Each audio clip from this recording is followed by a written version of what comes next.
छत्तीसगढ़ विधानसभा में सोमवार को धान खरीदी और दुर्ग जिले में सामने आए अफीम खेती के मामले को लेकर जोरदार हंगामा हुआ।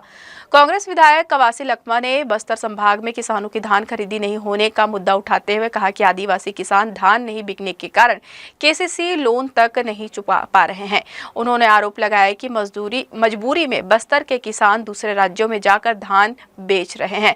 इस पर खाद्य मंत्री दयाल दास बघेल ने जवाब देते हुए कहा कि राज्य सरकार सभी किसानों का धान खरीदती है। उन्होंने कहा कि यदि किसान खरीदी केंद्रों में धान लेकर नहीं पहुंचते तो खरीदी कैसी होगी।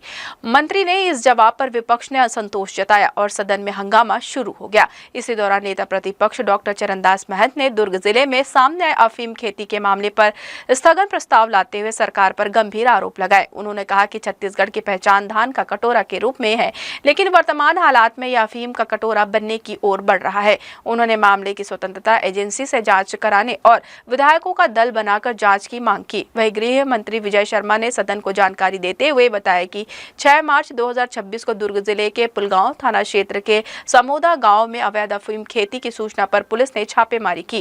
कार्रवाई में करीब 6224 किलोग्राम अफीम जब्त की गई, जिसकी कीमत 7 करोड़ रुपए से अधिक बताई जा रही है।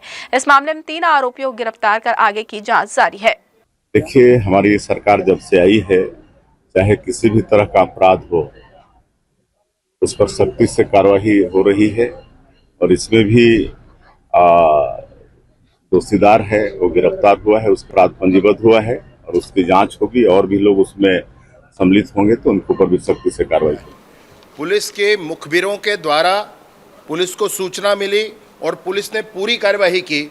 आपके माध्यम से मैं बड़ी स्पष्टता से इस बात को भी कहना चाहता हूं कि 7 तारीख को जब पुलिस ने वहां पर अंतिम कार्यवाही के लिए पुलिस पहुंची, 6 तारीख के शाम के बाद जगह को संरक्षित करके 7 तारीख को जब पुलिस पहुंची वहां पर, तो न्यायिक मजिस्ट्रेट प्रथम श्रेणी भी साथ में थी, एफएसएल की टीम थी, एनसीबी की टीम थी, राजस्व की टीम थी। सारे लोगों ने जाकर के एक साथ वहां कार्यवाही की और एक साथ ही वो जितने उपलब्ध लोग थे सबको गिरफ्तार किया गया। भाजपा के कार्यकर्ता का विषय आता है, भाजपा का कार्यकर्ता होगा है तो उसको डबल सजा होनी चाहिए, उस पर और सख्ती से कार्रवाई होनी चाहिए, ये भाव लेकर के हम काम करते हैं। इसमें कहीं कोई संशय नहीं है। उसका निलंबन भी हो चुका है, उस पर सख्ती से कार्रवाई भी हो चुकी है, वह जेल भी जा चुका है। इसमें किसी को कुछ कहने की आवश्यकता ऐसी नहीं है।